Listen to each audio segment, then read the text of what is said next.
This is the Amp Hour Podcast, recorded August 19th, 2015. Episode 263. An interview with Fran and Blanche.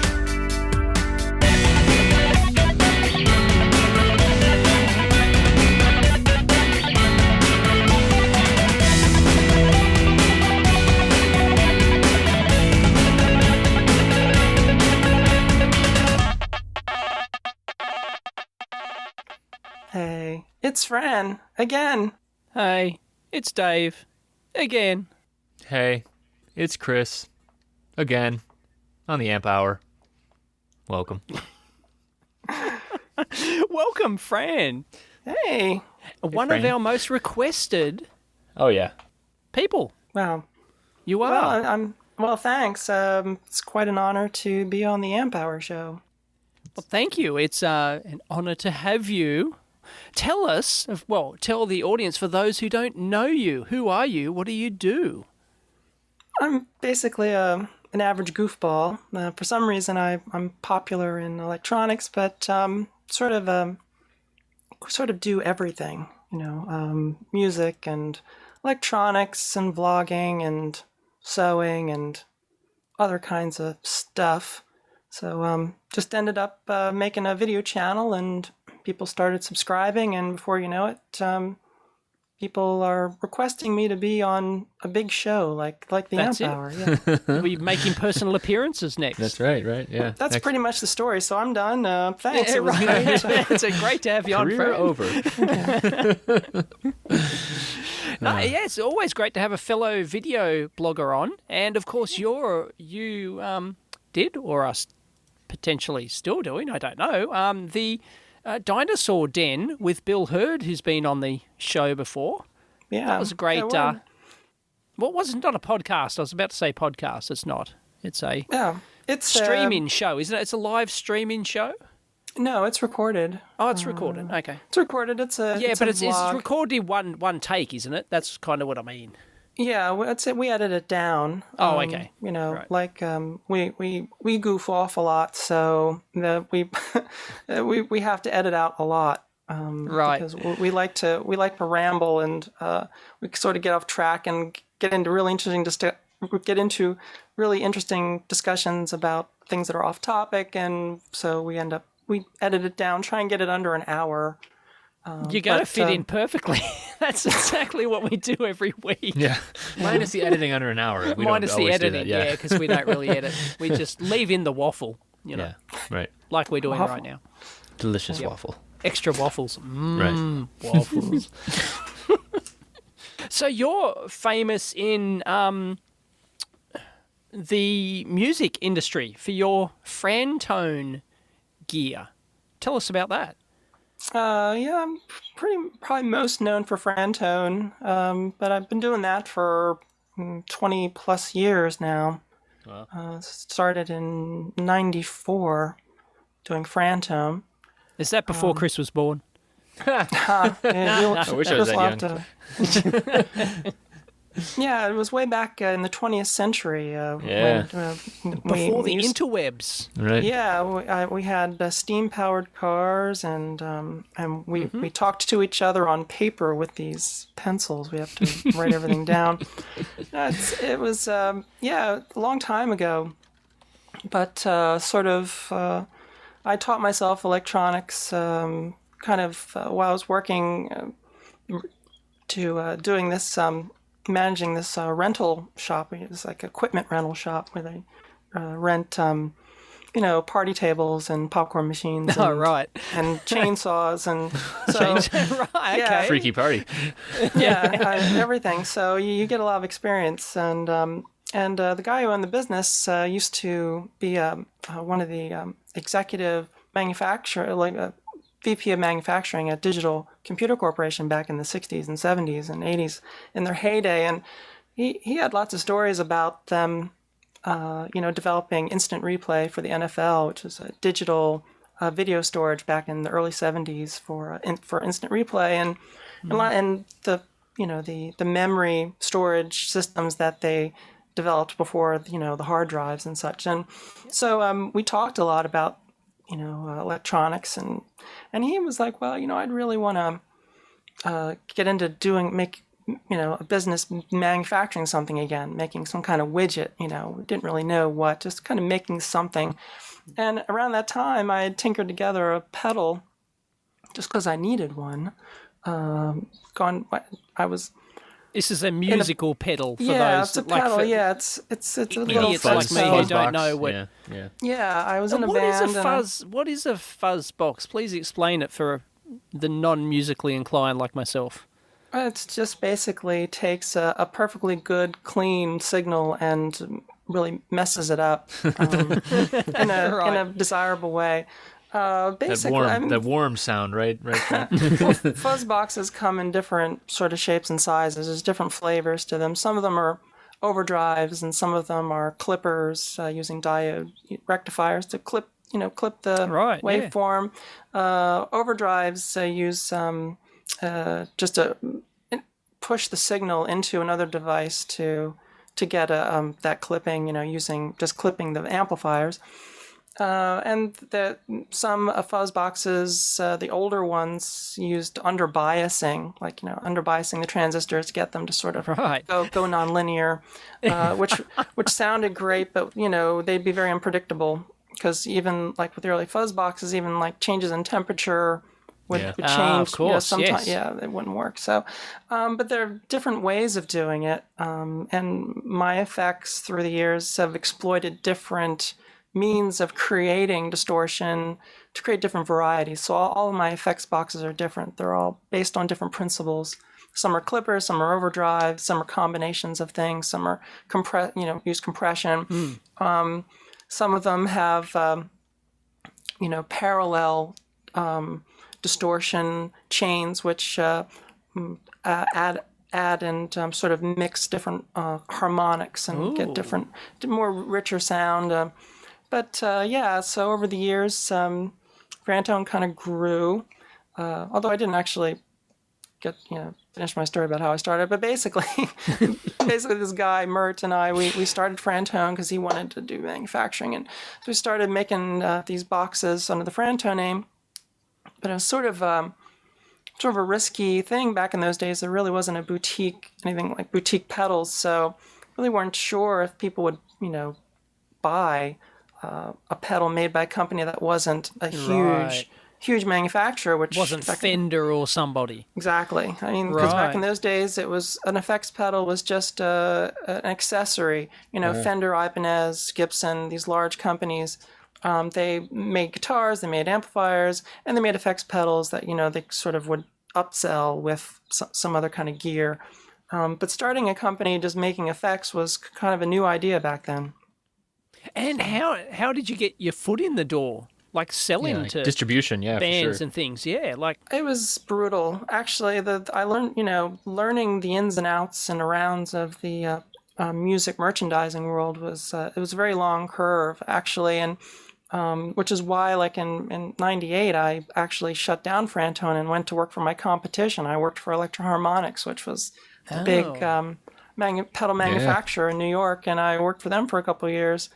And it was actually through working with them that I actually got inspired to just do Frantone again full time, and left in 2000 to start up Frantone in Brooklyn again, and that was sort of the restart. And so yeah.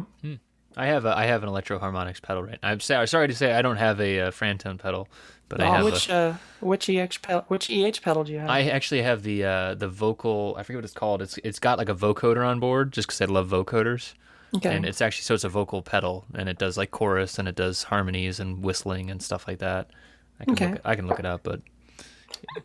So these are things that you whack on the ground in front of you as you're playing your guitar, and you use your foot to, I want to whack this effect in now, bam, and that's. Yeah, if you watch concert videos, if they do crane shots and where you see the stage, you'll see usually see like huge boards just splattered with effects pedals. Nine volt plugins everywhere, right? Yeah, Right. And if there's a Fran tone pedal on the stage, it's always front and center, right in the front. Nice. It's like right there. Awesome. So I've noticed that some actually look like a real pedal, like an accelerator car pedal, but others are like a box with like 3 knobs on them with like a big metal button in front. Right. Is that those metal buttons? Are they? Yeah. Well, the word pedal, it really does come from that fact that the first pedals were like foot adjustable, Actually like little teeter totters, because they came from the old organ controls. The original pedals were yes, right. For organ controls and also lap steel players. Country and western lap steel players. Were the first to use pedals, and like the original like wah pedals came from lap steel tone controls, which had like a little pedal that if you turned it left and right, you could adjust the tone, and if you adjust it, down and up, you adjust the volume, and then and so that's sort of how it evolved. But the word pedals now, it's just a catch-all word for anything on the floor with a button on it. I got it. Yeah. Sometimes it's called stomp boxes too, right? Stomp boxes, right. Yeah. How do you not stomp on the knobs and things? That's just, I guess you have to You do. You do. Yeah. Okay. Right. Right. Which is why, when you design an effects pedal, you want to take that in consideration, try and put the knobs out of the way. Mm-hmm. And I always... I thought the knobs would go like on the back side and they wouldn't go on the top. They go on the back side of the thing. Some people design them that way. Right. To have the controls completely out of the way. So why don't you do that on yours? Just aesthetics. Oh, of course. Right. Yeah. I know some guitarists that actually end up, they actually they modify the knobs are big enough that they can use the foot of the toe of their shoe to actually modify the tone without actually bending down. Really? Yeah. Yeah. Yeah. Well, I did some pedals like that with what I call a speed knob, which is an oversized knob that you could actually use the side of your foot to adjust. Yeah. But usually you design the layout of the pedal in such a way that if you stomp your foot on it, that you don't change the settings. And also, I always use half-watt pots, alpha pots, which you have to apply some torque to get them to adjust. So right. They're not too easy to just bounce around like the... Yeah, Yep. exactly. That's nice for shipping and moving around, like if you're touring and stuff, right? Well, in touring rigs, the knobs always get turned around. So roadies, they'll tape the knobs in position on amplifiers and pedals and stuff. Nice. So, yeah. Do you know? So I was going to ask you about this. I've always kind of romanticized the idea of effects pedals and stuff like that. I always told myself, well, if I did that, then I'd get to go hang out with like rock stars and stuff like that. Right. Yeah. And so it could happen. Does that? Well, I mean, like I know. So like Dr. Z is an amp manufacturer who's actually in Cleveland. Yeah. And I know that like there's a bunch of people that play Dr. Z amps, and so I wonder though, are there like, do you know about people that, like, do you get to hear about people that are using your Frantone stuff like on the road? I do. Yeah.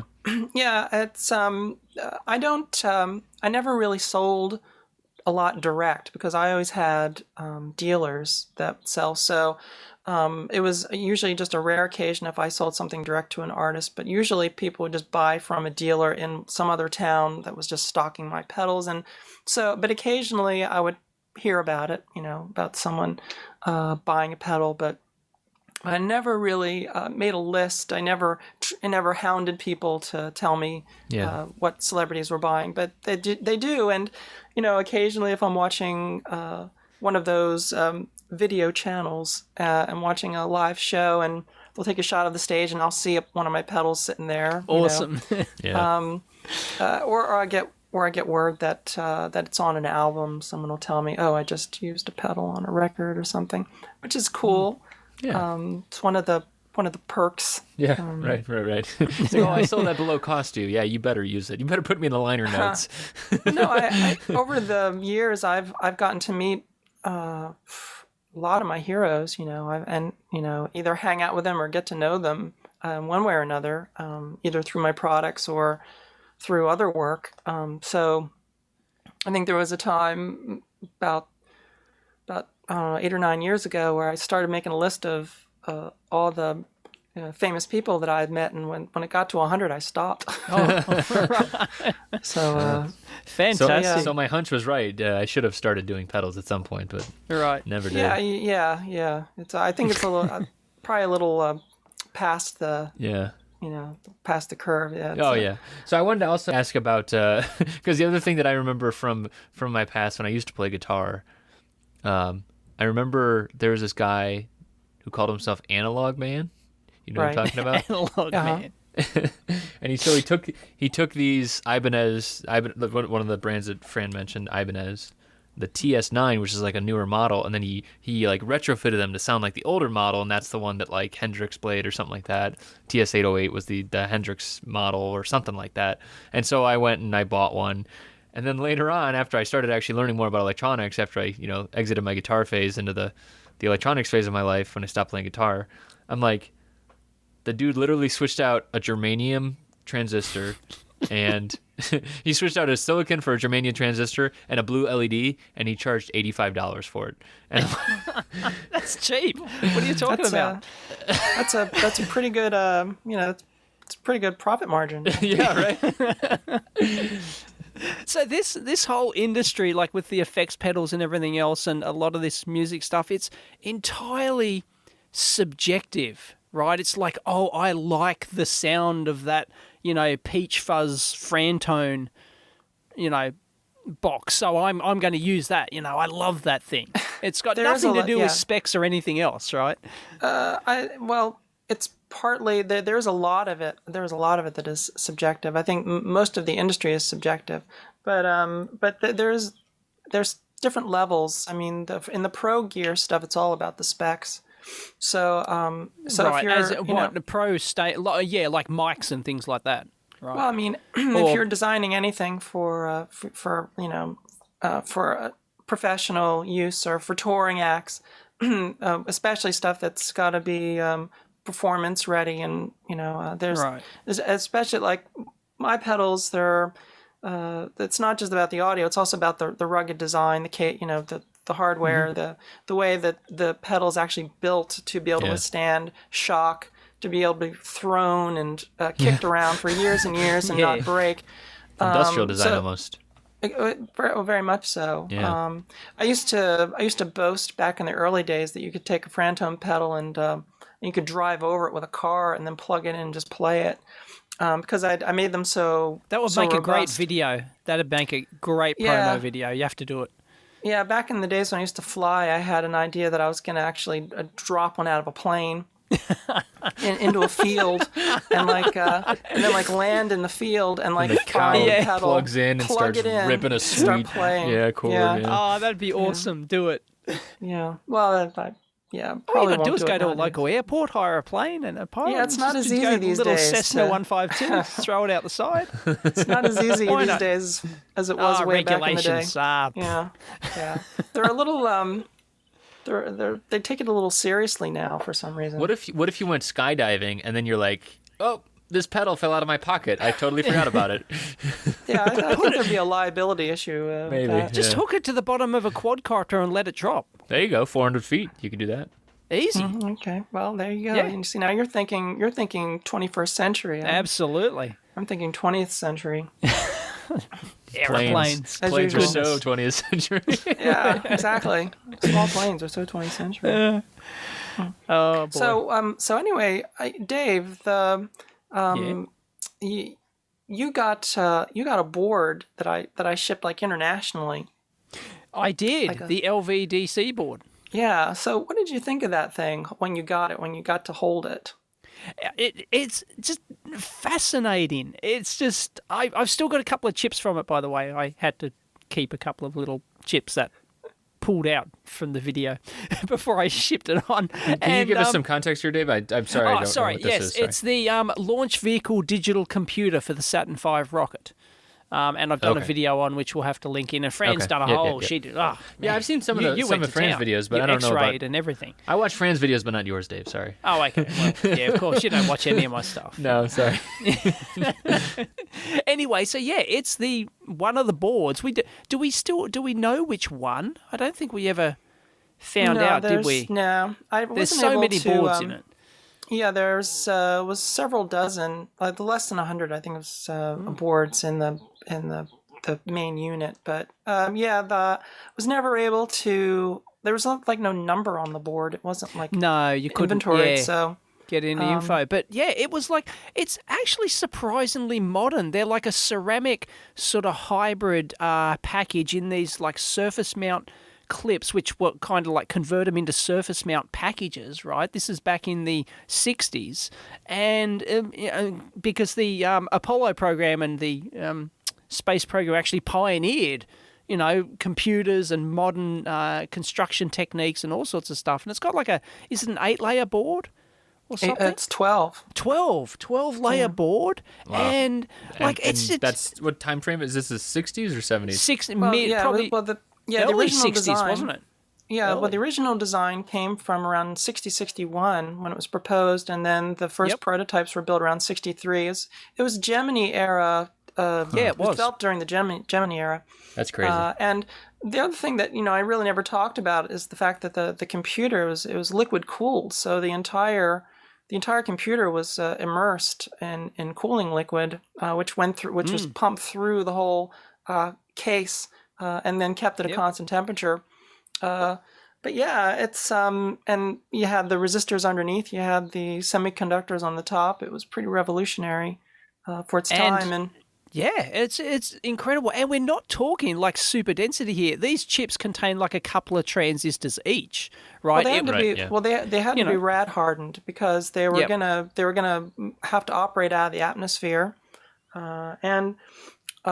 so they didn't take any chances with any. They did, rather than experimenting with something new like the microchip technology that they used on the Apollo guidance computer, which they were able to refine a little later. The LVDC had to be designed sooner because they had to have the rocket before they needed the command module. So there was a bit of a curve there. So rather than using any really new experimental technology, they went with this hybrid technology. They're using dies that they had used for a while. They were using very established technologies with building up the hardware, but putting it in a really compact little package.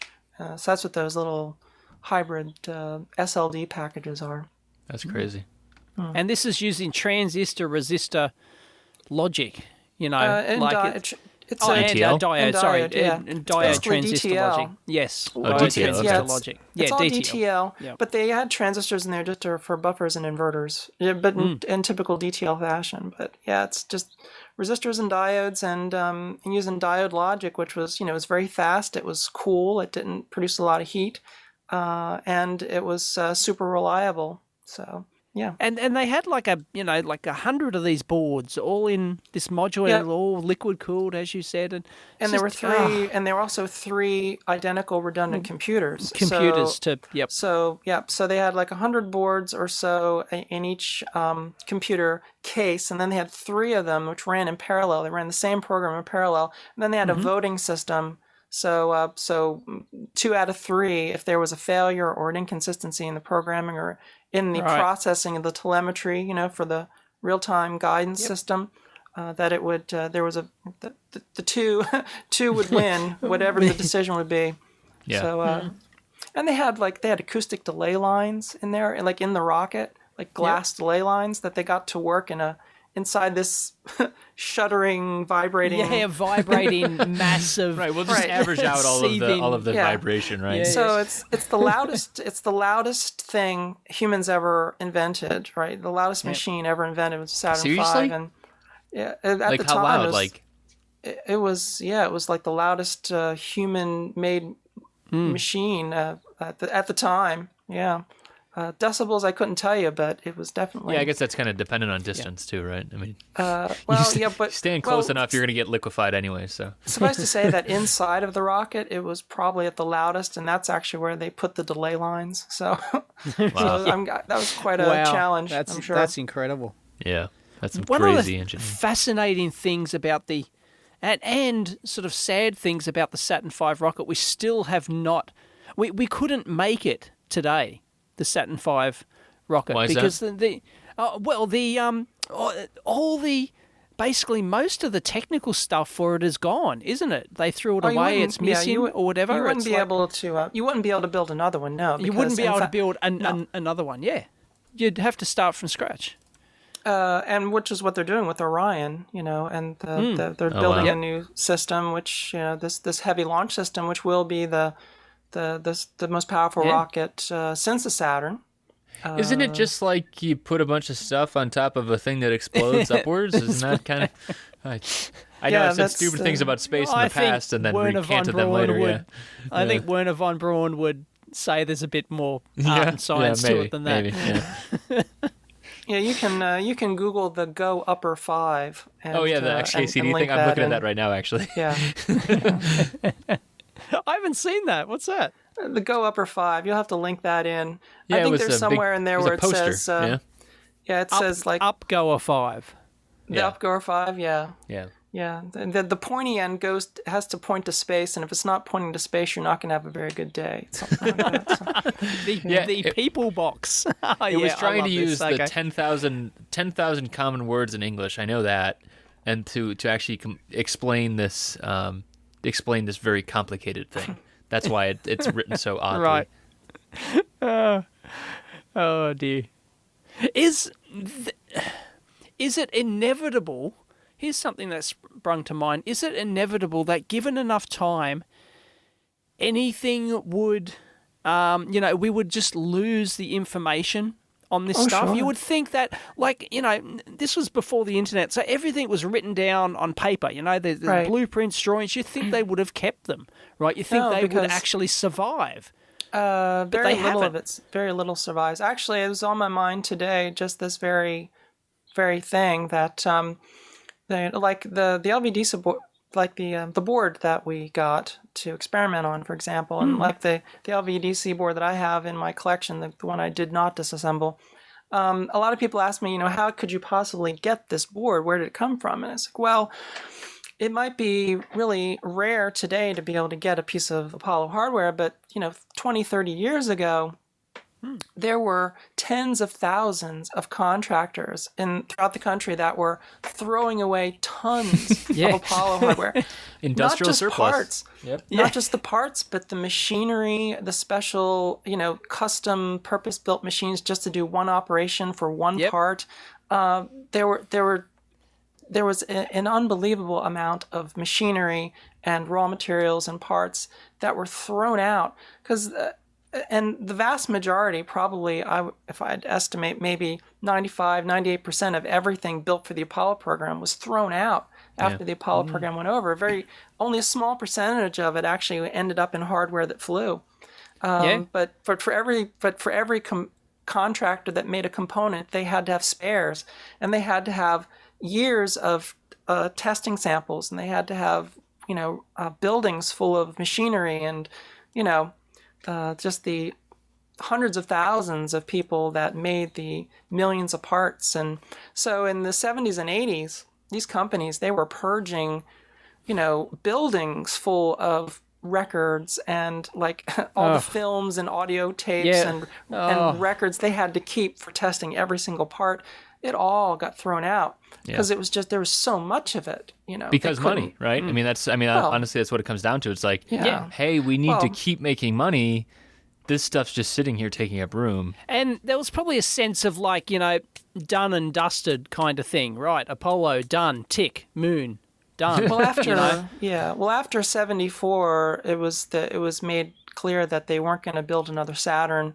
So everyone pretty much bailed very quickly on the replacement parts and such.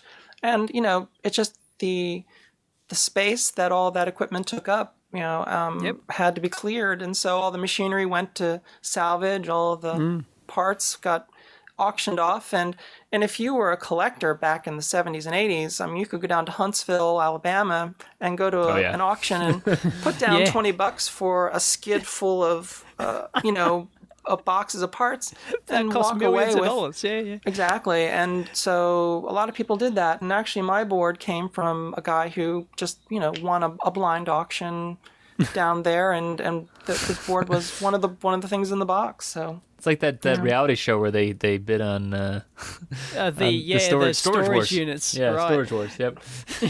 Space storage wars. God, exactly. that's really sad. Have we entered, because it's a different world today, right? Everything's digital, right? Nobody keeps paper copies of anything anymore, hardly. Well, I do. Right? I do, in engineering design. Yeah, well, we're freaks, right? We're weirdos. I mean, I'm still using typewriters, so... Yeah, well, okay. But most of the world is like all digital. Is that better or worse? Well, it's more ephemeral. Do you think? It's more ephemeral. I think the in terms of impression- long term, Guy who makes funky titles asks the question, what does ephemeral mean? What is the definition of ephemeral? Sorry. Yeah. I apologize. I looked these words up. Temporary. Yes. You see, I think that young people who grew up with the internet, there is a sense of believing in the internet as a permanent thing. But it's completely dependent on our technology. I mean, if we suffered a natural disaster where we would lose the ability to maintain the internet, or if we have an environmental catastrophe like global warming, for example, where we lose the ability to maintain our technological infrastructure to keep building computers and to keep storing all that data. Yeah, exactly. We could have a technological tumble where we lose our ability to do high-end engineering or high-end manufacturing.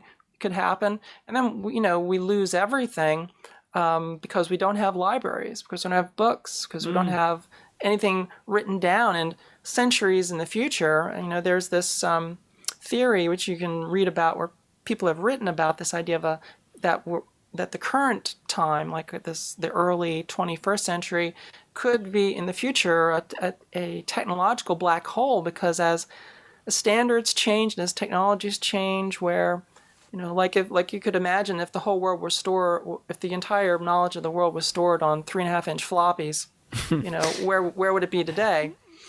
So you could take that ahead a century or two and see that all of our technologies today that we used to store our information won't exist in 100 years, 200 years. And even if the records did exist, no one would know how to decipher them or read them, So and it's a shorter time span than that. We've talked about this on the show before about, keeping development tools and things like that only for projects that are like, less than a decade old.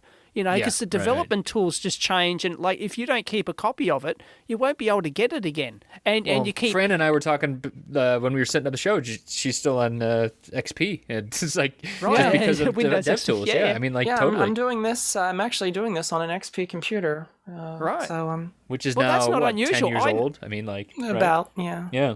I know that there's production test gear which I've designed that is still running Windows 3.11. Right? And DOS stuff. I mean, because because there was no reason to update it, yet you still need to use this to actually produce stuff. And, it's... I thought that the Library of Congress was storing all of my tweets, though. I thought that was a thing. Or is that when I tweet the president? That's important to store, yeah. Yeah, I mean, someone's printing this stuff out somewhere, right? Right, yeah. They're printing it out on a daisy wheel printer. Right. Yeah, right. Like a dot matrix, like... No, not that modern dot matrix. Daisy wheel. Do you know what a daisy wheel printer is? I do not. You young whippersnapper. Sorry. It was where you would actually have a wheel. It's like a typewriter. You would actually have a wheel. That's why they called it a daisy wheel. And around the edge of the wheel, they would actually have the letter. Each letter actually formed as a little thing which strikes through the ribbon, right? Just like on a typewriter. And that daisy wheel, and then the computer would select which character it wants, boom, and a little hammer would come down, and it'd press against the ribbon. It would hammer that letter onto the page. So you got this beautifully formed letter instead of it being made out of dot matrix. Yeah, all it took was 3 minutes per letter, right? Yeah, it was hopeless back in the day. Because they started out as 9-pin dot matrix printers, and the quality was awful.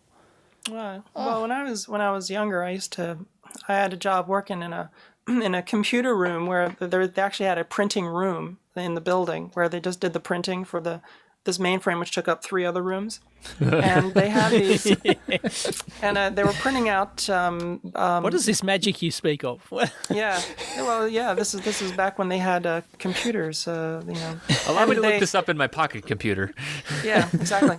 But in the printing room, they had these large high-speed printers that printed out forms that used a steel ribbon that moved at really high speed, and then they had strikers that, every single position for a character would have a striker in a stationary position, and the ribbon would just spin at super high speed.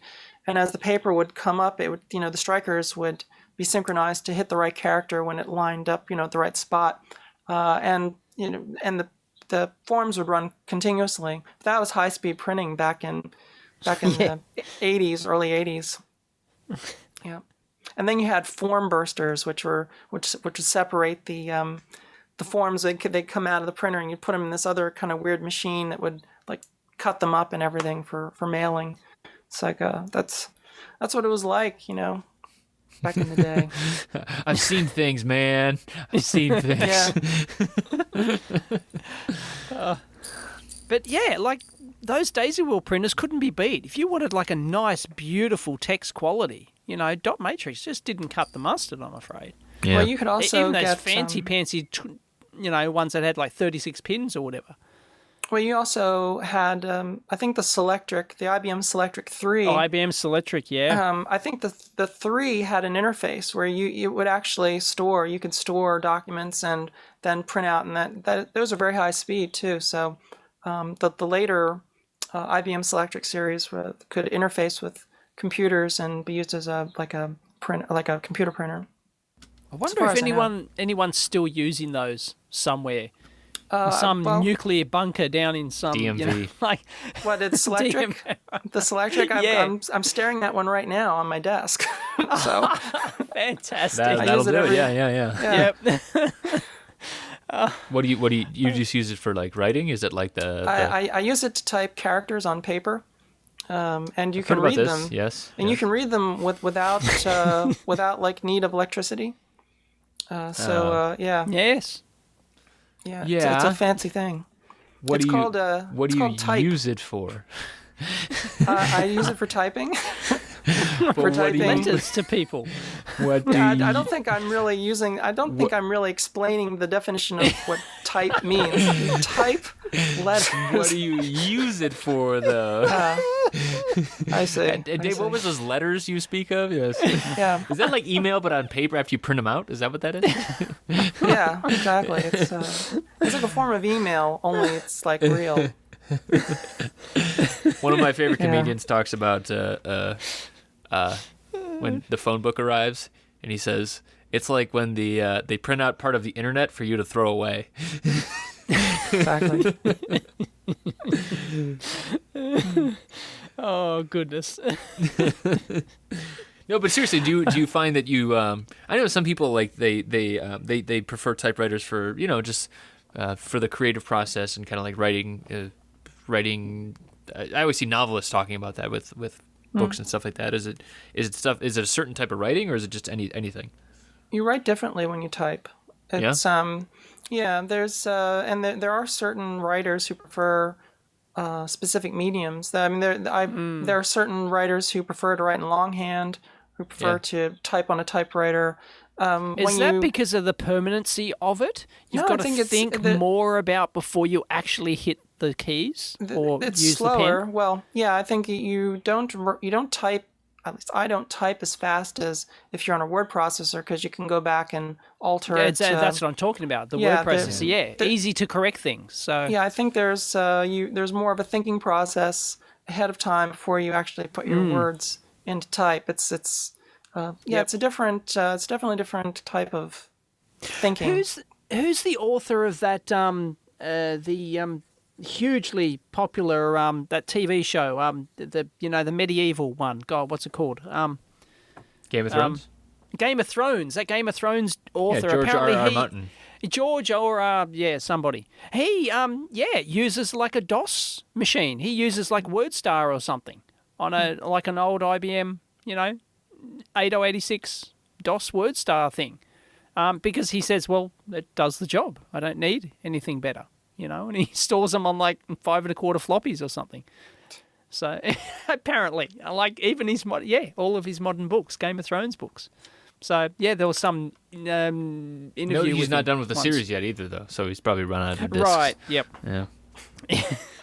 I love how when all the fans said, hurry up and finish the next book, he said, F off. Just like that. It was great, like do it when I'm goddamn good and ready.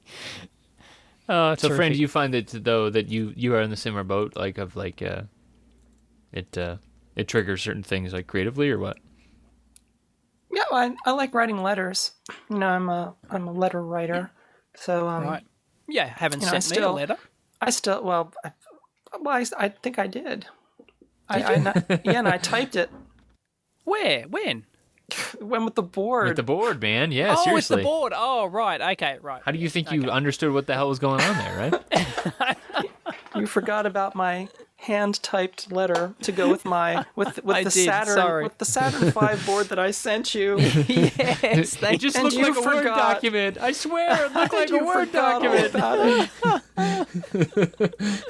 I mean nothing to you, Dave. I feel so ashamed. You should. You're seeing another vlogger, aren't you? Oh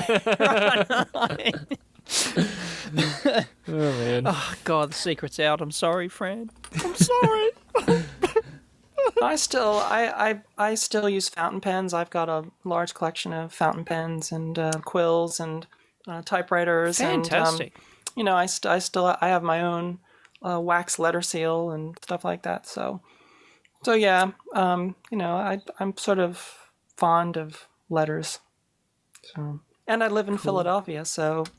I was going to ask you about this. So first off, word up to the old school American towns that no one really cares about anymore. I guess Philly people care about more than Cleveland, but I love Philly. I love Philadelphia so much. My buddy lives out there. Yes, we have pretzels and a bell that's got a crack in it. That's right. Ben Franklin probably had some French ladies over there at some point. He had lots of ladies at many points. Yeah. For many decades. I was telling people that but if it weren't for Ben Franklin getting a bunch of French guys laid, we wouldn't have won the war. Because that's really what it was, Yeah. Right. John Adams was he was always pissed off, that Franklin was so popular, but he knew how to get people to do things by port wine and women went a long way to getting us to defeat the British. Yeah, right. All those people that signed the Declaration of Independence, most of them were wasted. A lot of them were wasted on Franklin's port wine, which apparently he was very fond of. So. Yeah, it was just at this huge orgy. They just decided to pen this thing, Hey, sign this, man. Yeah. What is it, man? So it'll be awesome. Trust me. Yeah, screw the British, whatever. So why? How'd you end up in Philly? What's up with what's the story there? Just always been there? I've lived in Pennsylvania most of my life. I'm born and raised in the outskirts of Philly, which back in the old days was just the rural expanse of Pennsylvania. But now it's it's all built in now. But yeah, I've always been around Philly, so it's just sort of, other than the 10 years I spent in New York, I've pretty much always been around here. Cool. So yeah. No, and I know there's like a really big like art community around there now, and I've seen some of your stuff too. Like you know a lot of the artists are in the area and stuff, right? I mean, like. Yeah, it is a big art town. It always has been. We've got lots of great museums, galleries, and not just music, sculpture, painting. It's always been a hub. And in Old City, there are still clubs that have existed for either 100 or several hundred years that do like arts clubs that have flourished in Philly since the colonial days even. So yeah, but yeah, it's and Franklin too was an artist and a publisher and a scientist. So there's always been this sort of tradition in the Franklin tradition of kind of doing everything under the sun. Like the polymath style, right? Yeah, Which I think describes you as well, right? I mean, I think that you do a lot of interesting things, and that's a very similar thing. Yeah, I dabble. I hate to be idle, so I just sort of fill up my time doing projects. So I do tend to do a lot. Yeah. So. Somebody on Twitter asked, "How is the project going with the Disky?" I ran out of time and money. What is this project? Sorry, I don't know. Sorry. Oh, I get to play the dumb guy. Yeah, it's a little. The project is a little overblown because I started a project last year, or at least I announced started talking about the project last year, although I've been doing it for a while, to build a reproduction of the display that was in the Apollo guidance computer, the Disky interface, the display keyboard interface. It's the famous one with the keyboard and the that they use in Apollo 13 movie. The glowing green. Oh, okay. Yep. Thing, yeah. So, but I set out to do a reproduction of the actual display, electroluminescent display, which I went to the Smithsonian. I got access to real Apollo Diskies. I got to disassemble and look at some real Apollo hardware. But I was so jealous of that. Well, it got the bloggers started looking at the project I was doing, and so people were saying that I was going to build a whole Disky and make an operational Disky, and I was never going to do that. I didn't have access to that kind of information, didn't have enough information to reproduce the whole system, but I was setting out to rebuild the actual display itself, and I have all the data. It's just it ended up being such an expensive project because to get the machining done for the case and also to get the chemistry, because in order to get the chemistry I have to order directly from the manufacturer, and they don't sell in small quantities. I have to buy industrial quantities. So, goodness. So it was getting to be like a project that was going to cost me about between $5,000 and $10,000 to finish. So I'm still waiting to get the $10,000 in funding and the 300-400 hours in time to get it done. That sounds like the harder part, to be honest. Yeah. So isn't that supposed to be easy these days with crowdfunding? Well, money is, but not time. You can't crowdfund time. Right. Yeah, I know. You can't magically produce time. Yep. Yeah. But you can't really crowdfund something that no one's going to get anything out of. Yeah, I know. You got to sell T-shirts or soming. Yeah, it's like I backed the Apollo Disky, I think I backed the Stompy project just based on the bumper sticker, to be honest. So I think if you what come is the Stompy project? It was a 6-legged rideable robot, the 18-foot 2-person rideable robot out of Did they actually build it? They did, yeah.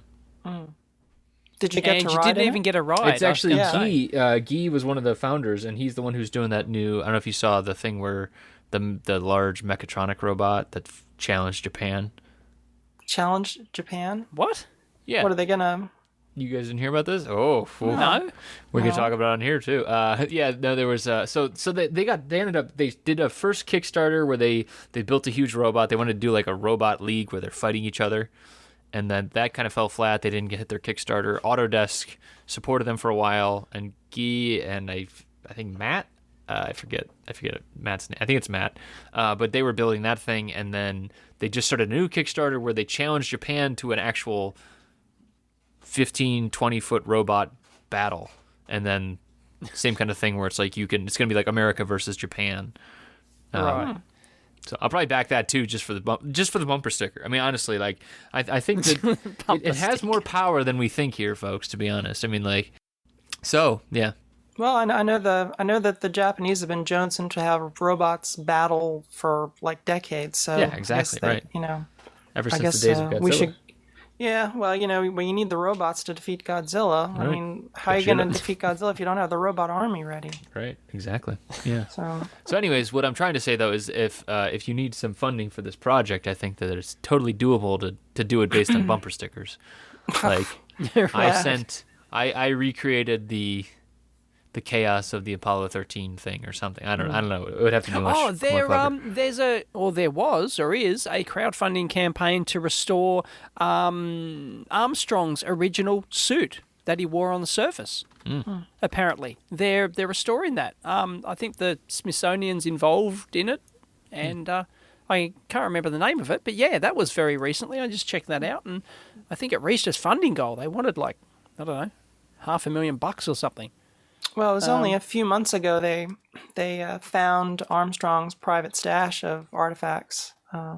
His really? widow. Oh, yeah. Really? Yeah, he had one of the cameras and a bunch of stuff that he took to the moon that he had kept private. No one knew about it. Wouldn't you? Oh, That's what I would didn't do. hear about that. Okay. Yeah. Yeah, here it is. I've got the article up. Yes, the Smithsonian, their first online crowdfunding project, they raised $719,000. They wanted $500,000 to restore Armstrong's suit. So yeah, apparently that's going to happen. So they're going to restore it and put it back in because apparently, it's like with age, of course. What is it, 50 years old, right? Well, the spacesuits have been degrading for decades because they were made out of they used a lot of dissimilar materials to create them, which over time have there was like 18 layers, weren't there, or something? Well, yeah, crazy. but they used a lot of like latex and brass and things that in storage have reacted with one another. Right. So the various layers have been destroying. Like the closures had brass and latex and other materials all in contact with one another, and they've been disintegrating for decades. So yeah. They really weren't designed to last. No, that's right. They were designed to do a job, as everything in Apollo was. Exactly. And the entire program. So, yep. Lucky that we've got anything left. Well, after all this time, that's a long time. That's 50 years. That's a long time. Well, all of the flown stuff is still around. So I mean, the Smithsonian and Huntsville and various other places. A lot of the hardware, both the flown stuff and the stuff that was used in testing, is still around. I've seen the original Apollo 11 command module. So Oh, you've been to DC? I've been to the Smithsonian. Yes, Okay. I have. Yep, I've been to the Air and Space Museum. It's awesome. Mm-hmm. Love to go again and spend more time there. Apparently they've a changed huge amount of locations time. too. I didn't realize that they moved. Have moved they? some of that stuff. What? Yeah. There's a new location for the stuff that didn't fit in. It's like an overflow. Oh, okay, right. Yeah, Overflow. they've got a larger facility that's outside the city that's where they have the Concorde and they've got the shuttle and all the other the right. big stuff. Blackboard's out there or something like that. Is that right? The SR-71. That's actually in the main. That is okay. I haven't been. Oh no, the SR-71 would be outside. They have that'd be too big to be inside. They have the X1 and the X-15 in the original. Yep, I've seen that. Place. Yep, yeah. They do. But yeah, I'll have to post a photo of me with the Apollo 11 capsule. Maybe I've got one somewhere. Yeah, I did a little video tour when I was down there for a couple days. I got did a walkabout through the old museum on the mall, and before I went to the storage facility in the second day. So I did that video too. Got some good shots of the Apollo 11 equipment and such. So yeah, it's an amazing place to. And in the early days, if you look at old archival photos when they first opened up the Air and Space Museum, they didn't have all the protection on some of the artifacts. Like you could, right. Yeah. What do you walk up and grab something or what? Yeah. It was different. I think I saw some early photos where they originally had like the capsules displayed without the shrouds on them and stuff. I think they kind of put them on very early, but I think when the museum opened. Yeah. That reminds me, when I first went to England, I went to the British Museum, right? And I wandered in the door, and just there, like right in the doorway, I wandered past and I went, that's the Rosetta Stone. And I went, I looked at it like I was and it was just like there. Sitting there? It was just like sitting there, and there was just like a rope, like there was a kind of sort of a rope there, And I went, I think that's damn it. That's the Rosetta Stone. You know, here I am just touching the Rosetta Stone. You know, nobody cares, right? And then I went back, like, you know, 8 years later, 10 years later, and now it's all, oh yeah, it's all encased in a big security thing, you know, and it's like, yeah, Right, totally because now changed. it's the Rosetta Stone that's been touched by a crazy Aussie. That's been touched by a crazy Aussie, exactly. Yeah, so yeah. Extra valuable. The old days, you know, when they didn't care. Right. Yeah. No, I think about that Yep. too with like the when I was out in Vegas doing the tour of the Hoover Dam and stuff like that. That used to be like you could walk anywhere. You could like walk up to the Sherbins and stuff like that. Now it's like it's a totally Right. different tour than what it used to be because of that. Because it's like first safety, but then also you know, like preserving the actual And terrace and all that sort of crap. yeah, all that. Yeah, I mean, but mostly just preserving the artifact kind of thing. So, I want the old days back, please. Fran, how did you get it? How did you get into all this space stuff as well? I mean, like, so it was mostly just interest based around the original event. I've always. I mean, I watched the Apollo 11 moon landing on TV. You know, back when it happened, and I've always my earliest memories, I've always been fascinated with NASA and space and Apollo, and so yeah, it's just been a lifelong interest. As I think a lot of people who grew up during that time, you know, that really kind of embodied their childhood. You know, moon helmets and Astronaut you know, ice cream. anything. Yeah. Anything. Well, this is before them, but you know, anything moon related was just sort of that's what childhood was like. You know, it was moonshot. Yeah, it was everything back then. It was like, everything. you know, yeah. these guys were hero. Like, you know, now it's bloody stupid singers who can't sing and all that sort of crap, right? YouTube They're like, stars, you know, yeah, famous, seriously. right? Yeah, YouTube, pathetic YouTube stars. And you know, but back then, like, you know, the heroes and the famous people were the astronauts. And before that, like, people don't realize, like, back in the early 20th century, right? You know, like, and at the start of the century, like, you know, scientists were the rock stars. Sure. Right? The Einsteins and everyone else, right? They were like the most famous people in the world. They're the ones who were on the celebrity gossip pages. Sure. Well, You Thomas know? Edison and Nikola Yeah, Tesla yeah. and Absolutely. Alexander Graham Bell, they were the Yep. heroes of the age. Yeah. They absolutely. were. They were. Yep. What's happened? I weep for the Fran, future. how do we get back there? Come on, let's hear your suggestions. And we'd have to have like we'd have to like do videos about electronics that people could see on this Okay. new interwebs. And people would have an option of pushing a button that doesn't really like exist, but it's like a drawing of a button. And if they pushed that drawing of a button, then they would actually become a subscriber to this show. They could say whether or not they like something, right? Yeah, You're we right, Could, we yeah. could think about that. Maybe that's not such a good idea, but maybe we'll try that. But you know, I don't think it'll catch on. it's a long shot, but you know, we could do try something like this. You know, maybe people would watch it. You know, Someday we can dream. We can dream. But there's no money in that. No one's going to do it. No. you'd have to invent stuff that changes the world. That's sort of the harder thing to do. Right. I do wonder. You know, are the days when an individual could invent something that changed the world? Are those days really over? I mean, the singular inventor like Tesla, like Philo Farnsworth, like Edwin Armstrong, these people who came up with fundamental principles, fundamental designs that really the whole world got formed around. Because you're never going to have the triode can only be invented once. Super heterodyning can only be invented once.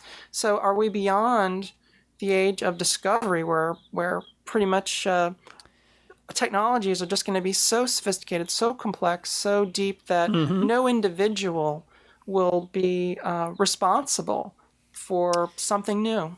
This is actually a big debate in the Nobel Prize circles because it's becoming almost impossible these days to, especially in the physics side of things, to, invent something on your own that you win a sole Nobel Prize for example. Right. It's always, a massive team. It's always, right. you like need this. All of CERN. Yeah.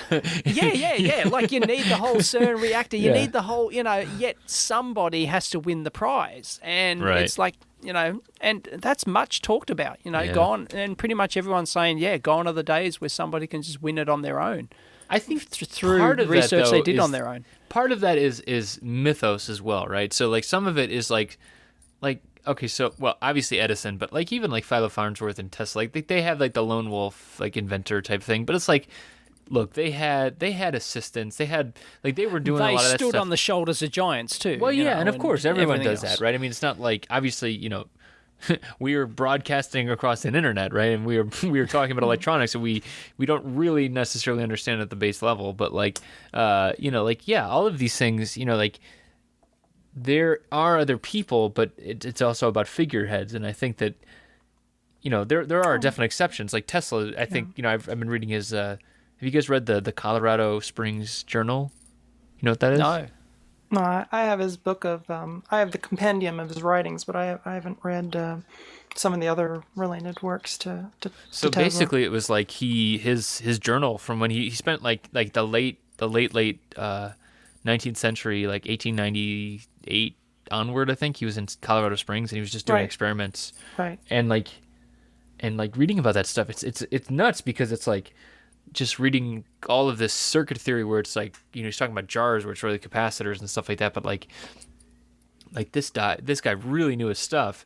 But even still, like he had assistants, he had people running experiments for him along the way. So sure. Well, I mean, but Edison even more so because Edison was a superior. He was an administrator where he had hundreds of engineers working for him. Right. I doubt that Edison, other than perhaps maybe with the exception of the phonograph, there wasn't a single thing that Edison had hundreds of thousands of patents, but there probably wasn't any single machine that he actually designed and built after the first ones. But there were like people like Edwin Armstrong who came up with super heterodyning and frequency modulated audio. These were there were scientists and inventors who were singularly really just out on their own. But again, but I mean, like again, sorry to like question this, but like how substantiated is that? Because even I think about like an Elon Musk these days, right? Like people like personally, I review the guy, but like he's not inventing anything. Like honestly, he's not. But I imagine 30 years down the line, his mythos is going to be like, oh, well, he invented the Tesla car. You know what I mean? I don't think so. I mean, I think people are pretty aware that he is very much like Edison. He's an administrator of science and a dreamer and everything else. He's the one who I would think that the comparisons between Edison and Musk are strong because they're kind of the same kind of person. A very good administrator, bring together talent, bring it under one roof. Very driven for research. There's a lot of commonality between those two camps, between the Edison, Edison and Musk, and SpaceX. He's all about research, product development, research and materials. He's expanding into solar power, and so he's definitely the new Edison. I definitely would see him that way.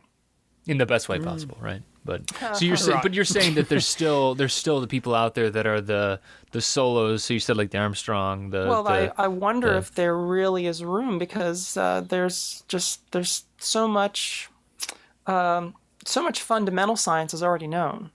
It's very difficult to imagine that individuals will make profound discoveries of anything. Yeah. Because in the physical sciences and electronics and in mathematics, the outer realms are.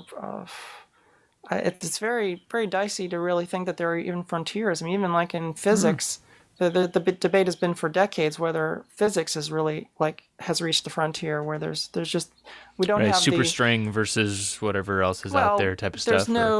You're going beyond experimental science. So are you really discovering things? Are you making up reality when you can no longer prove your ideas through experimental application? Right. Measurement type stuff. Yeah. Yeah, so in lots of frontiers in science, it's like you're hitting the wall of human understanding. There's a cognitive limit, and even Stephen Hawking had worried about where the actual limit of human understanding is. Where any individual will simply not be able to understand or comprehend or process beyond a certain point. And that's where you get into the idea that teams of people have to do projects, or that computers have to solve our problems for us. We have to build AI type stuff. We have to build computers to understand for us. And of course, when we do that, are we writing ourselves out of the equation? And are we handing over our future and our dependence on machines that we build that we will soon cease to understand ourselves? So that's the danger.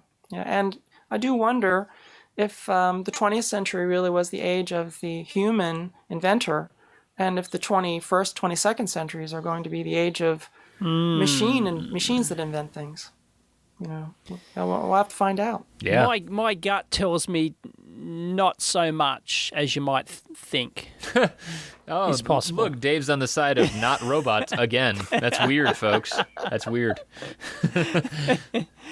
Everyone craps on about AI, and the famous Hawking Musk, and who else got together recently, and we shouldn't build autonomous. It wasn't it? Wasn't Woz in there? It was. Yeah, there was. That's right. Yeah, three of them got together at some robot conference and warned everyone that yes, we should not pursue this path of machines that can think. Fully autonomous robots that can think, etc. The whole Terminator thing. That's what it was pretty much all about. Well, I think they're probably right, but they're not. It's not going to be it's not going to happen. In the next decade or two. There's that company Skynet. They're doing good work. I trust them. I think it'll work out really well. They've got sounds good. Yeah, they're going gangbusters. They've got this machine that I think it's going to do the world a lot of good. Skynet. Remember that. I have the T800, but I was wondering. I think next year I might get the T900, but then after that, I don't know what else there will be. Yeah, it's probably. Have you seen the new movie? There's another movie? Really? There's another Terminator, yes. Oh my God, no. Oh, yeah. Didn't they Have you seen the new one? Didn't they CGI Schwarzenegger to make him look like 30 years younger or something? Yeah. And he fights himself. Yeah, it's cool. No, but that was fascinating. It was like, the Skynet was like, modern mobile phones, the intelligence that goes into modern phones and everything. And there was this huge countdown. The premise of the movie, if you haven't seen, it's not really a spoiler, but tune out now. When you say new one, what do you mean? Like in the past 2 years? Do you mean like the one that was like okay? Yeah, the Terminator. What is it? Salvation or whatever. What's the latest Terminator? I just went to see it I don't months know. ago. It's like the Rocky films. I gave up after Rocky 9 or something. But is it this new Terminator movie? Is this the one? Is Mr. T in this one, or is this the one with Mr. T? Or is this the one with Dolph Lundgren? Is Dolph Lundgren in this Terminator film, or is it Mr. T? I pity the fool. I pity the fool. Don't give me no back talk, sucker.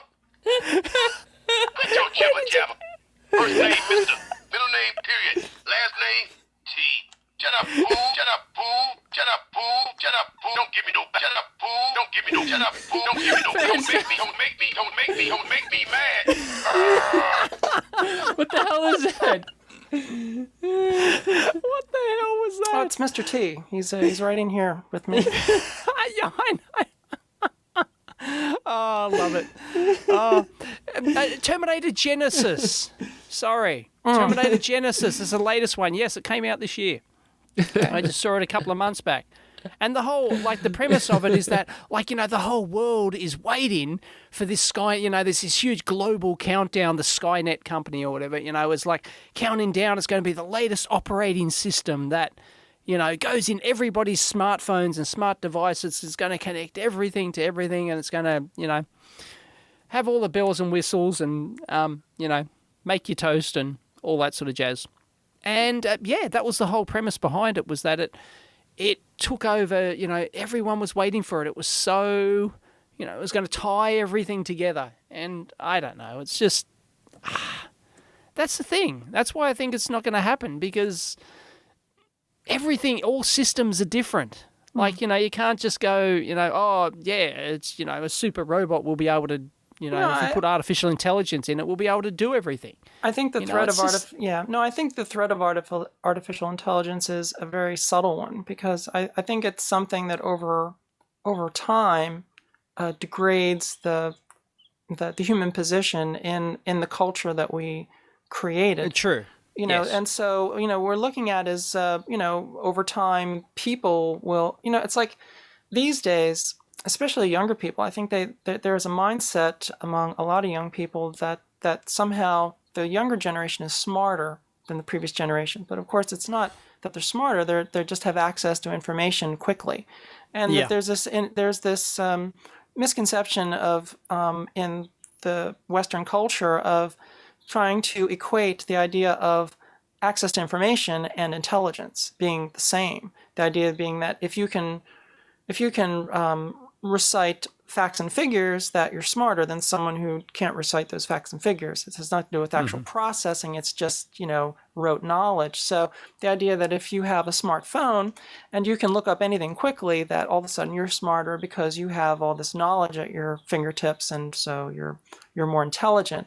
So I think that, you know, as time goes on, as artificial intelligence, which is it's going to happen, it's already happening, where intelligent systems are going to be doing more of the heavy lifting for humans. And so I think the pervasiveness of electronics in everyone's lives, and the pervasiveness of devices that in people's routines, jobs, education, and just the idea that we carry around these mobile computers that are linked to like a Skynet, Google-like thing anyway. You know, it's sort of like it's already here. But as time goes on, as the reliance on these systems becomes more and more of a crutch, you know, people aren't going to be educating themselves reading books. They're not going to have a thorough knowledge of a subject. They're just going to have piecemeal knowledge because they're just going to look it up whatever they need.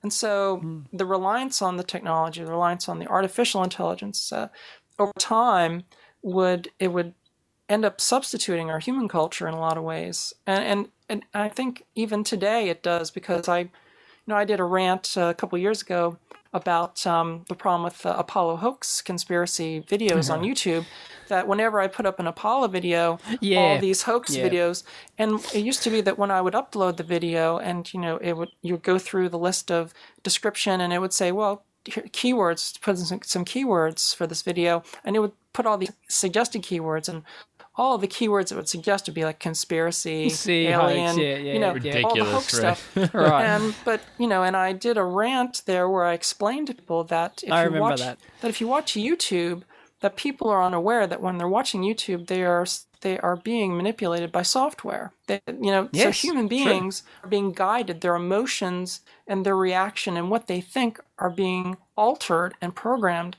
by software that is guiding their emotional and their decision making based on what's being presented to them, and their education as well. Exactly. Well, yeah, and their life experience and what So when we talk about the danger of AI, well, it's already here in a way, because as people grow up with the internet, the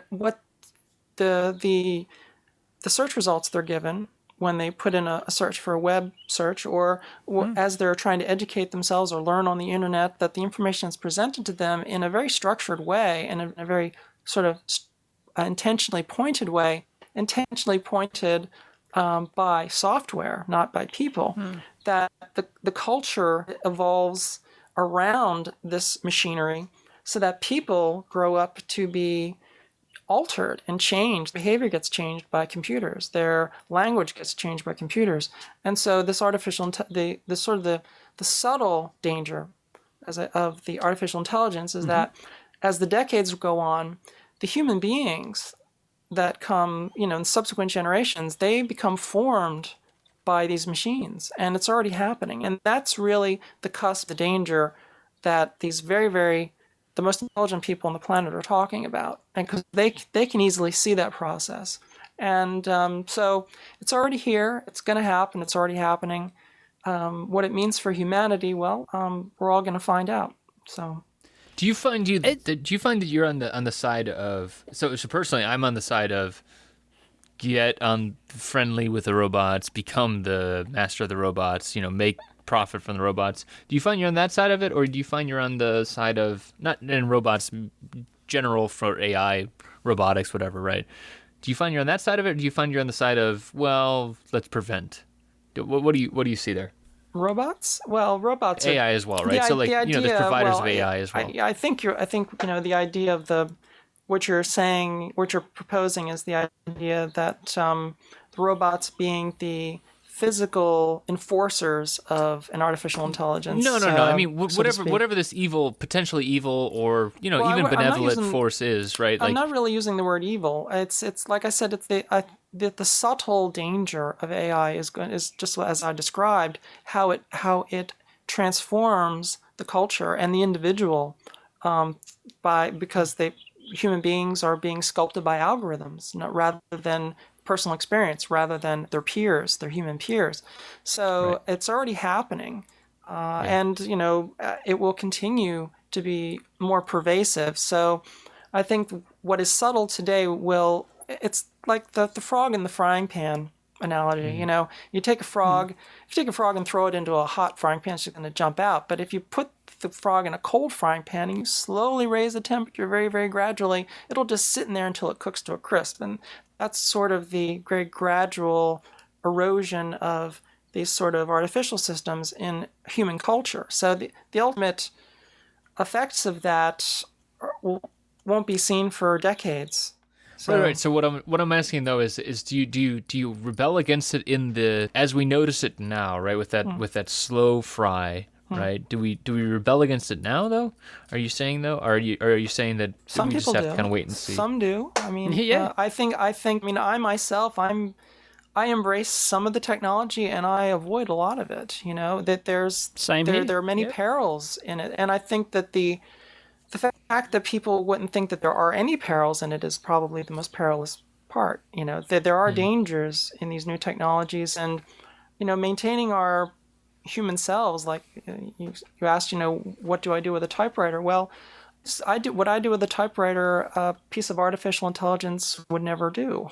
So there are human things that we can't break away from simply because it's more convenient to abandon them, like writing. Is this social algorithm, that we're being guided by these socially by these algorithms, is that any better or worse than human guiding though? Because, people are brought up in a certain society, if you're politics or what, dude?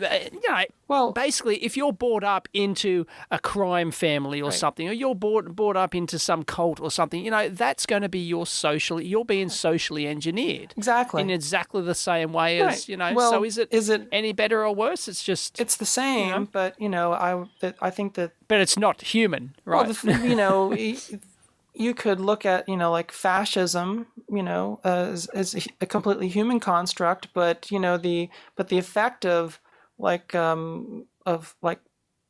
fascism in Germany, what happened to how culture can be transformed by an ideological movement, by by small forces that can make drastic cultural changes that alter the world, and this can be religiosity,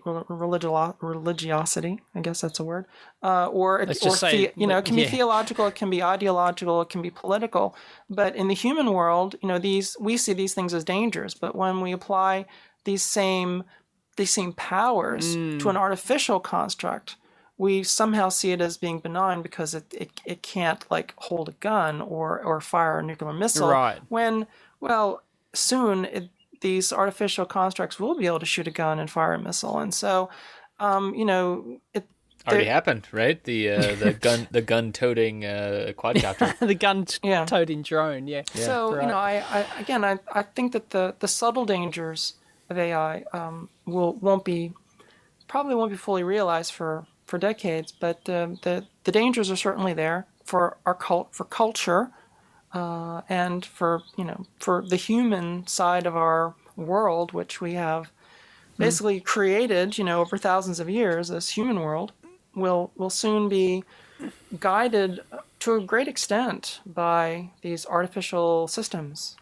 And managed by these artificial systems, and the more it's almost an unavoidable it is. danger. Well, it is, but if you don't want to engineer into all of these systems, if you engineer out the human aspects, which is really what the logical it happens for economic reasons a lot of times, right? I mean, we create you these. want to pay someone, you pay the computer, or you don't pay the computer, right? We create these systems for convenience and to do the heavy lifting, but at a certain point, the systems that are doing all the work are also maintaining all of the control. So the more that we hand over, our money to an even more abstract thing than cash, then of course money becomes something that becomes very hard for an individual to control or to acquire. That there are far-reaching cultural, economic, and just living consequences to building all these autonomous systems. I'll tell you where the litmus test is going to be. This is my prediction. Self-driving cars, autonomous. So, Right. autonomous cars that everyone's crapping on about, right? I think that'll be the litmus test for society, because you've got to put your trust, your life on the line to that autonomous system. And some people, like a lot of people, enjoy driving too. So it's going to be a real Not me. litmus test for, you really have to commit to this thing to really make it work. Right, and will enough people commit to it to make self-driving cars a thing, a dominant force? It's a good point. There are advantages to self-driving cars because most people drive like crazy people. So but it's there's a lot of sort of autonomy in travel anyway. Like aircraft are mostly flown by wire now. There's actually very little pilot control in most flights. It's almost all flown by wire, and a lot of travel is automated. So, But I guarantee you, nobody would get on a plane that does not have a pilot. Nobody. Well, that would not happen. It's interesting because a friend of mine is a pilot, a current pilot, and there is surprisingly a great deal of talk in the industry about automating planes, because there are actually a lot of airlines that do want to take the pilots out of the cockpit and fly completely by wire. That's not surprising. It's a very strong motivator economically and otherwise. Of course, with the recent events where pilots have downed planes on purpose, there's even more impetus to take the pilot out. It's like War Games, the movie War Games, where it starts out with the guys in the in the bunker with the keys, and they don't do it, and they pull the guys out, they put a computer in there, and now the computer is going to do it. And so that's always the seduction of having the automated system take over for the human being. And of course we pay for that security, that convenience, that reliability by giving up our humanity in the process. So, we are a biological flawed species. And so the more that we seek to eliminate the flaws and the imperfections in our culture, the more that we rely on these artificial constructs, the more we dehumanize ourselves by taking out the randomness and the mistakes and the fallibility. So, there are consequences to this. So, yeah, it's going to happen. Like you said, it's unavoidable, but I think it's not all going to be great. Certainly. Fascinating. So, Fran, what do you? So we're talking about the potential future of the We've got into the total dystopian philosophy. future. But what about the optimistic future? What are you working on these days? What are you excited about? Well, the relaunch of Frantone. I've got Right, of Frantone's course. relaunching, so I'm glad I'm not having to do the actual manufacturing anymore. That's pretty great. But it's going Who's doing your manufacturing? Sorry, I didn't know about that. well, the Barefoot Electronics, they have a line of effects pedals that they've had for years, and they've got a manufacturing operation out in St. Louis, Missouri, and they're going to be doing all the manufacturing for Frantone, but they've been retooling for months and getting all their facilities sort of altered to match my old facilities, to match my coding process, and to get the quality Coding process? the coding. Yeah, well, I used to do all of my own machining and coding and silk screening, so I had to construct Oh, so I thought these were analog pedals. They are. we talking computer Well, code? no, code or what? Programming no, code? COATING. Oh, coating. Sorry, Coding, yeah, I thought you powder said coat. coating. It's my right. Philadelphia Yeah. accent, coding. Got it. Yeah. Yeah, yeah, it's Philly, It's Phil. Yeah. What's going on? I'm coding some stuff today. I got some pedals to get done. Yeah. You gotta get pedals, you gotta code it. Get it coded. Yeah. And get them out to the family. Get cheesesteak with some whiz. With whiz. Oh, that's great. Coding, right. painting. Coating, Yeah, so, yep. but they're reproducing my coding process and such to get the finish to look the same and such. So, I'm really glad that going to be able to do that. I'm going to get the Frantone line back into production and then start designing new pedals to add to the line. So it's actually going to expanded over the next few years. So, and that's Sweet. going to mean a transition for me because I'm going to get out of the fashion world and get back in the music business because I can't do both. So, over the next year, I'll be retiring, one business and getting back into the other. So there will be changes and lots of work. What's the fashion world? So I don't know about the fashion Well, world. Like the course and Oh, stuff. you don't know? No, Oh. yeah, you've probably never heard of this, but It's her handle on Twitter. I know the handle on Twitter, but I don't know about the actual business side. I know about Contour Corsets is your Twitter handle, but yeah, well, it's for many years I've been considered by many to be the foremost anatomical corset designer. I do a lot of very difficult in the world. in the world, yeah, as Clarkson would say. But Awesome. But I'm gonna be retiring from that, so Oh. can't do both. It takes a Right. So you had to make a decision, or was the decision obvious? It was pretty Did you obvious, just see yeah. more future in the? well. Or it's more fun? Maybe the audio side, or it's just better for business. It's I've always been a maker of stuff, so making things sort of has an equal footing as far as like importance in my life. I'm just always making things, but as far as it's really just a matter of time and economics. There's only so many hours in the day, Yeah. so many days in the year. So I'm not really young enough to pull 90-hour weeks every week without any days off anymore. So yeah, it's one or the other. You can't really be at the helm of two Yep. full-time companies at my age. There's just not enough coffee in the world to be able to pull it off. So you have to compromise. So, but Frantone will be the priority going into 2016. So it's just going to be another transition. But that'll be the near future, certainly. And more vlogging, hopefully. Oh, excellent. That's what I was going to ask. Yeah.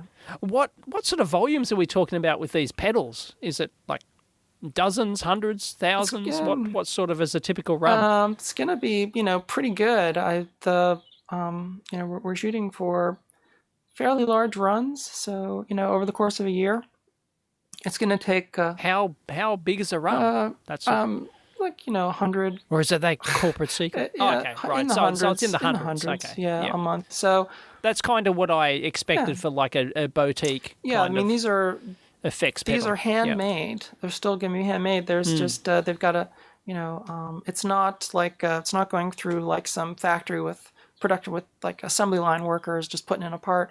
They hand mount the parts on the board. They do they do hand reflow. So they do their pick and place all by hand. They don't have pick and place machines. So it's. Oh, you've got this newfangled surface mount rubbish in there, do you? It's going to be, some of the designs are going to be shrunk down, and we're going to hybrid some of the reissues. I think because there were some limitations in the case size and such. So, but that some of it will be hybrid, some will be through hole. So, and there are some components, because a lot of the analog components that I relied on for so long, a lot of them aren't available anymore, like the 8038 and such, have been long extinct for and of course, for decades now. So there are going to be some. What is an 8038? It's a signal generator chip. Yeah. Three. You young whippersnapper. Three. I know. I call myself an analog person. And I don't know. I know. You don't know the 8038. Yeah, all of the old, like the Intercell chips and, the Bucket Brigade chips and a lot of the analog signal generators and stuff, they're all sort of gone the way of the dodo. So there will be some compromises and some redesigns just based on the parts that are available.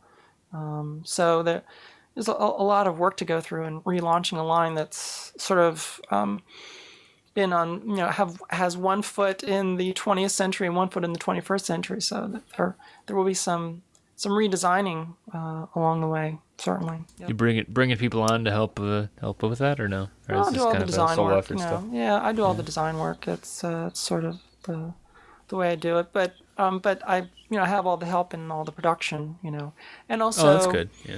Yeah, and also Barefoot, they do all the sourcing and stuff, so they can source all the available components and everything. So they do a lot of the work in that regard. So, but it's definitely a team effort now. Well, I've just been thinking about. So I've been doing some stuff with like switching converters lately, and just kind of thinking about like I'm buying all these switching. Like it's not like buck converters are expensive, but a lot of it's like. I could go and take, a 50-cent chip, right? I could buy a 50-cent buck converter from a TI or Maxim or whoever, and like all of that stuff is interesting and it's very, very custom. But like, to be honest, a lot at least with the buck converter kind of stuff, it's like, okay, well, there's feedback and I need to control signal and that kind of thing. But outside of that, it's mostly like, a FET and, maybe some capacitors and resistors for the feedback type of network. But like all of that stuff can be replaced with a micro. And so I wonder if it's the same kind of thing for you where it's like, maybe this 8038 chip is no longer available or it's hard to find. But like, is it possible to go and do a redesign with a micro and that kind of thing, or is that just kind of wash your mouth out? I know. Is that strictly verboten, where it's like, oh my God, no. It's. I mean, like you could still be controlling analog components. Where's the passion? No, I'm just saying that like it's not even it's not like you're like blowing electronics out of the water. You're just re-engineering for reality, right? I mean, like that's what it is. Where it's like, oh well, now I need a control for. I need to have a comparator, and I have a comparator on board this micro, and I need to have an ADC, and I have this ADC on this micro. I'm just wondering, is there any leeway for that kind of thing, or is it like Dave said, where I have to wash my mouth out? Yeah, you gotta start washing. I think there is a marketing. Put him in his place. There is a marketing. That's okay. I mean, that's okay. I'd rather have that. Well, there is a sort of a marketing concern. Of course, Fran tone has always been completely analog, but I also do digital design. But the idea of having a hybridization of an analog pedal with the idea that you're gonna put like some FPGA in there or a microcontroller or some kind of PIC or something to do an operation that used to be done with a very simple ASIC, an analog ASIC. So analog. So like the 8038 signal generator. It's simple until you can't buy it anymore, though, right? I mean, like that's what it comes down to. Well, it does, but there's something to be said for a really good sine wave generator that doesn't have a clock that you gotta filter out. I mean, there's noise problems and everything, and so from a fidelity standpoint, you really don't want to have a clock running in your pedal if you can avoid it. If you want to have an analog pedal. But, like the 8038 was, a revolutionary chip for its time. And it was, it's great because it had such a good filter, transistor, waveform filter to be able to create a pretty good sine wave. But there are other solutions. I mean, you can create Wien-Bridge circuits, to get a really good sine wave. But of course, it's very hard to alter the. You have to go back to the light bulb. Yeah. Yep, you got to go back to the light bulb regulator. Exactly. And then in the Wien-Bridge, the old HP. Exactly. Yeah. So, the 200 oscillator, right? The HP 200A. Yeah. Right. Yeah. No. I don't argue with any of that stuff. I'm just saying that like it's a struggle between. I mean, this is honestly an internal struggle for me too, right? I mean, I've done a lot of analog stuff, and now I'm kind of in the supply chain side too. But it's just like a struggle between like the realities of the modern day supply chain, and like I would rather re-engineer a solution that has a micro in it and maybe has a DDS to generate a waveform, versus being like, oh well, I have to go buy these parts on eBay. Yeah. Secondhand that are desoldered from a board in China. You know what I mean? Like that feels like the contrast to me. I mean, do you feel that? Yeah, I mean, I don't. It's not one extreme or the other. I think that you can be creative and re-engineer a circuit that's not as convenient. It's probably got a lot more parts in it because you can't get a dedicated chip. But I don't think it's a matter of just either going digital substitute or having to go with repurposed parts from pools.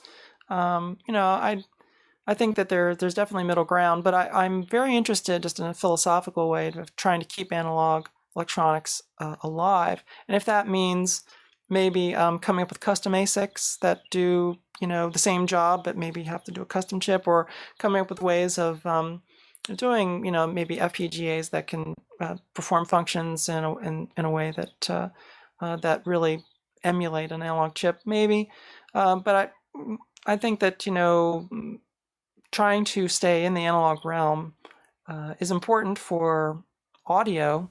And, for sure. You lose so much, even at the edge cases of well, it's just also power, because I mean, if you're talking about a 9-volt battery powered pedal, you don't want to have a computer in there. You want the battery to last a little while, and you don't want it to generate a lot of noise. You don't want switching noise. You don't want clock noise.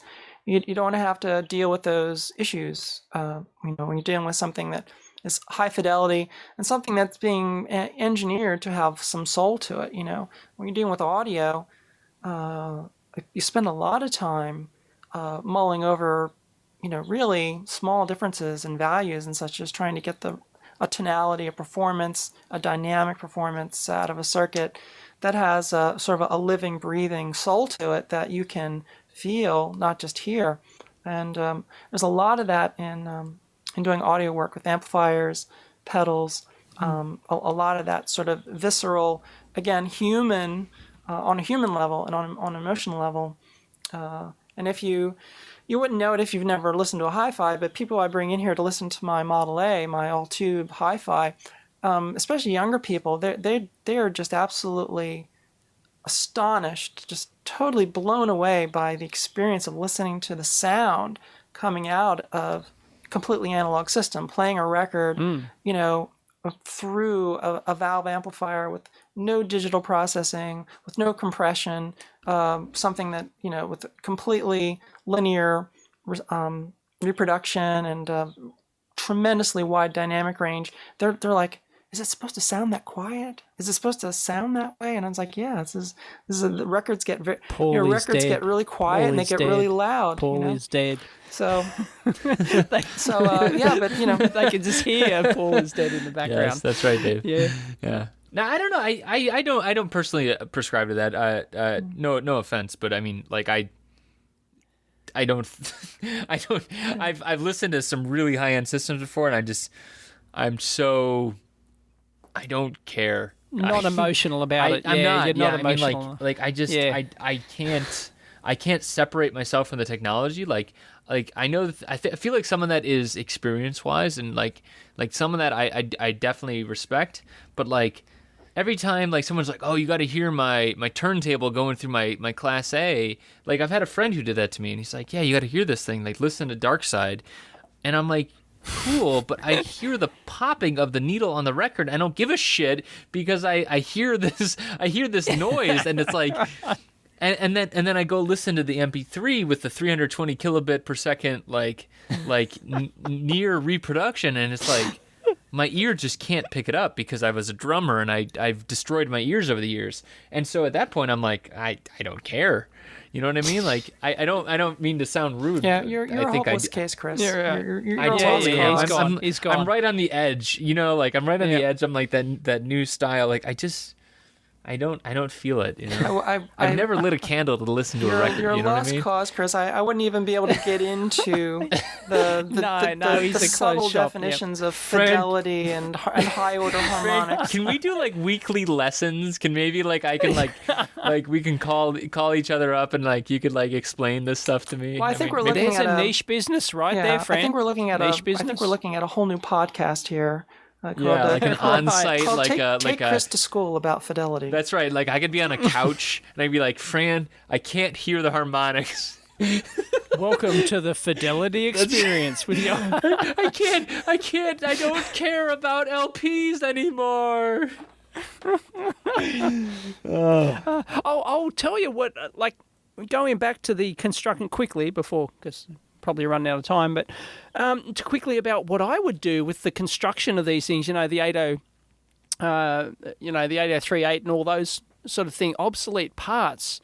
Yeah. The way I would do it, of course, is not go digital. I would actually develop an ultra miniature surface mount board that sort of like tried to duplicate the functionality of that. That would be use modern technology, you know, and like here it is. Here's my little custom module. Maybe that you have I a put my micro heart and that soul controls into. a digital pot kind of thing. Get away! I'm just saying. But what Dave's saying is it's sort of what I would. Make up your own custom, like a hybrid, your own custom hybrid circuit. Totally. I mean, there's, it's a limited number of transistors in there, maybe a few hundred transistors. It wouldn't be impossible. Yeah, but with today's modern, ultra small parts, you could get this. You could feasibly, and you can get thousands of them made, and you can use them in all your products. It's feasible. Kind of thing. It's feasible. I would standardize on that. I'd put a lot of engineering into that. That's sort of what I was saying. That I would come up with some kind of a reproducible solution in an analog form that you could, like you said, make a product that would then become like itself, like a reusable. You component. could sell it on its own. Exactly. Yeah. Yeah, like a. Yeah, totally. So do you have the same problem I have? The 8038's been discontinued. Yeah, exactly. Yeah. Although, a Weinbridge would be a lot cheaper to do. Right, yeah. Yeah, but once again, build it all onto a module and, I mean, just I had a hand doing that with my own TTL logic. I was building these tiny little TTL chips, with two-sided boards that could plug in. But so I remember those. It's a doable thing, especially with surface mount getting ever smaller. Anyone with a reflow oven can come up with their own sort of custom chip. Because I'm staring at the functional block diagram of an 8038 right now. There's two current sources, a couple of comparators, a flip-flop, a couple of buffers, and a sine converter. Well, the only thing you'd really have to build is the sine converter, because you can. They still make the 566 is the two-wave form. Right. Yes. So you can still get the triangle wave generator. You don't have to worry about that. You really just need the sine wave buffer, and that can be built totally discrete. There's no question about that. Yeah, totally. So they're but they're those kinds of challenges. We'll be hitting in trying to reproduce 20th century electronics with 21st century realities. Like the chip printer. We'll be printing Pentium 4s with the chip printer. Oh, God. You just ruined the entire episode, Chris. Apparently I already did with all the analog, busting my analog, facade of apparently I care. But Chris, I'm going to write you a letter on my typewriter. I mean, you do that. And Yes, you will, a stern you will letter, receive please. my fury in Paper form 7 that to 10 I will days. document. Yes, that's right. Carried via the USPS, the most modern of institutions. Yes. That's okay. I look forward to. I do envy some of that stuff, like you were talking about earlier about the permanence of the documentation type of thing. Like that stuff. That's not to be underestimated for sure. Like the angry emails that I send to Dave, those will not be preserved over time. Well, nothing in the virtual realm would be preserved over time. That's the issue. Is Right. in centuries to come, it's only going to be printed materials.